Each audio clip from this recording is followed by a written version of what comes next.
Hey, hey, hey, hey, hey, hey. Alright guys, ayan o.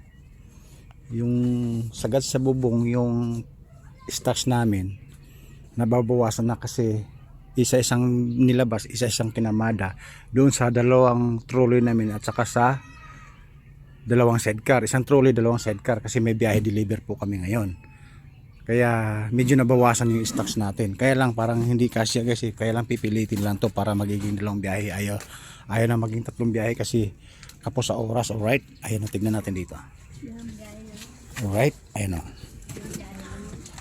Puno na yung dahon-dahan. Kasi naman siguro lahat yan eh. Ay, mayroon pang hindi ko palabas yung malalaki doon sa gawin doon. Yung sa side na lang ba na? Oh, yun na lang. Sa side? Oo. Oh, Kasya yan. kaya nga. Ito Magkano? Yung dahil lang yan. Alright, ayun o. problem. Ay, Puno na yung hunda-hundahan. Kondisyon na po yung hunda-hundahan namin guys. Alam niyo kung bakit. Kasi nga matibay na yung hub. Ayan o. Ayan o. Solid yung hub. Yan yung ginagamit sa Skylab o habal-habal sa parting Visayas, Mindanao. Nakakulang 4,000 po ako dyan. Kasama na yung labor, alright? Yan ay pure bakal po yan. Wala, kasi yung tatlong alloy na kinabit ko dyan, standard at saka yung stock at saka yung binili sa bayan, nasibak yung tatlong hub guys, tatlong beses na sira yan. Pang-apat na po yan, right? Kaya matibay na po yan sa mga toniladang kilo. Alright? Yan guys, punong-puno na. Punong-puno yung street bike namin at punong-puno na yung trolley. Ay si Idol, extra si Idol. Idol, sa bagsak. Yan. Alright. Baka may shoutout ka. Alright, Idol natin yan guys. Followers natin yan, alright? Wala daw siya shoutout eh. Followers natin parang kabilang bahay. Tsaka may bahay dito. Bahay namin dito. Halos kapit bahay ko lang. Ayan guys, oh. Nakita nyo naman guys. Pagka kung gagala-gala na naman tayo at dadaanan tayo sa Vergara Road, mag-iiwan na naman tayo ng bakas pag may sinubra, di ba? Okay? Alright. Yan. Yan. Guys, yung puno na yan, yung postura ng puno na yan, pangbiyahe na po yan. Kaya lang, mayroon pa kami sa loob. Pipilitin na namin isaksak lahat, ikakarga lahat para overloading. Hindi sayang sa biyahe. Oo. Kaya nga lang yan. Sa tayo balik. Yan guys, so ayan o, ayan o. Pagbiyahe. Meron pa, ayan o. Ayan, yan, yan, yan.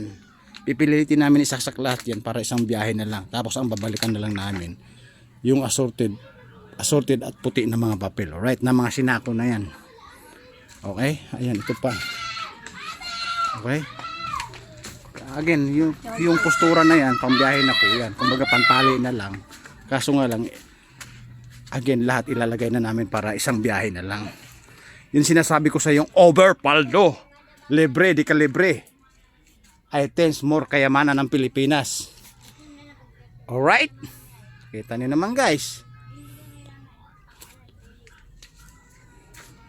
Kita niyo naman. Sa sipag at tiyaga, kahit pa paano, nagkakaroon ka ng income. Again guys, uulitin ko nga sa inyo. 6 months o 7 months ko na uulitin ko sa inyo yung babangin nito. Itong mga items na to, ang no involved money po ito. Kasi sa ibang pwesto, binibinta po yan. Sa amin binibigay lang kasi kami nag-aayos ng mga items nila, mga nagliligpit saka sa mga pwesto nila. Ngayon, yung karton na yan, mga items na yan, bigay lang sa amin. Again, yung puhunan ko lang, pagod, tauhan, sasakyan, at gasolina. Alright? Oh, kita mo naman yung ganyang karami guys. Tingnan nyo. Yung ganyang karami. Kung ganyan karami. Yan, binibenta po yan, binibili po yan, binibenta ng mga taga-pwesto, yung mga suki namin. Kaso, again, collection lang po namin yan. Ang puhunan, sasakyan, tauhan, pagod, at gasolina. Alright? Kita nyo naman ang diskarte ko, di ba? Yan ang discarding marino.